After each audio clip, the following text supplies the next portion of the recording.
ஆசீர்வதிக்கும் தேவன் நம்மை ஆசீர்வதிப்பாரே. துதி ஸ்தோத்திரம் இயேசுநாதா, துதி உமக்கே என்றுமே. இன்று ஒரு வசனம். முதலாவது, தேவனுடைய ராஜ்யத்தையும் அவருடைய நீதியையும் தேடுங்கள். மத்தேயு 6:33.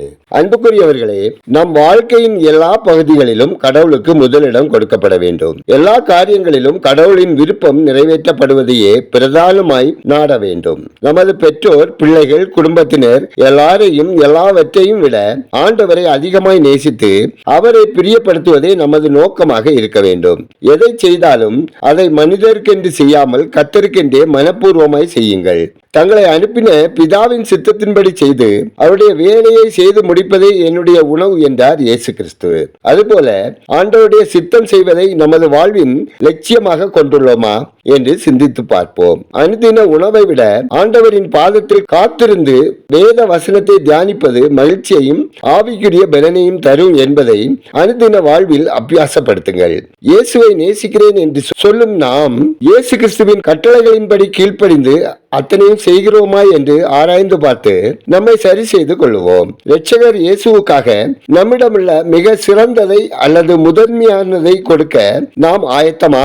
நான் ஜெபிப்போம். சர்வ வல்லமையும் கிருபையும் அன்பும் நிறைந்த பரலோக தந்தையே, ஆசீர்வதிக்கப்பட்டதான இந்த நாளுக்காய், இந்த நாளின் வசனத்துக்காய் நன்றி சொல்லுகிறோம். அப்பா, அனுதினமும் நாங்கள் சூழ்நிலைகளை சார்ந்தவர்களாக அல்லாமல் எப்பொழுதும் உமக்கு முதலிடம் கொடுத்து உமக்கு பிரியமானவைகளை செய்து நீதியும் நேர்மையுமான வாழ்க்கை வாழ எங்களுக்கு உங்க கிருபை பலன் வேண்டுமாய் ஜெபிக்கிறோம். ஆண்டவரே, நாங்கள் பயணம் செய்கிற பள்ளத்தாக்குகளை பசுமையான வளர்ச்சியுள்ள இடங்களாக மாற்றிட வேண்டுமாயும் எங்களுக்கு நீர் அடைக்கலம் தரும் பாதுகாப்பான கோட்டையாக இருக்க வேண்டுமாயும் ஜெபிக்கிறோம். எங்கள் அனுதின வாழ்வில் உங்க நன்மையும் கிருபையும் எங்களுக்கு தந்து ஆசீர்வதிக்க ஜெபிக்கிறோம். அப்பா, முதியவர்கள், குழந்தைகள், கர்ப்பிணி ஸ்திரீகள், நோயினால் பாதிக்கப்பட்டிருக்கிற மக்களுக்காகவும் ஜெபிக்கிறோம். உம்முடைய செட்டைகளின் மறைவில் வைத்து ஒவ்வொருவரையும் பாதுகாத்து ஆரோக்கியம், சுகம், பலன் தந்து பாதுகாப்பு தர வேண்டுகிறோம். ஆண்டவரே, இக்கட்டான சூழ்நிலைகளில் கலங்கி தவிக்கிற உங்க அன்பு பிள்ளைகள் அனைவரையும் உங்க ஆசீர்வதிக்கும் கருத்தால் ஆட்சி தேற்ற வேண்டுமாய் ஜெபிக்கிறோம். கர்த்தாவே, ஒவ்வொருவரின் குடும்பம், தொழில், வேலை, வியாபாரம், விவசாயத்தை ஆசீர்வதிக்க ஜெபிக்கிறோம். இந்த நாளில் பிறந்த நாளை, திருமண நாளை காணும் ஒவ்வொருவரையும் அவர் தம் விருப்பம் நிறைவேற்றி ஆசீர்வதிங்க.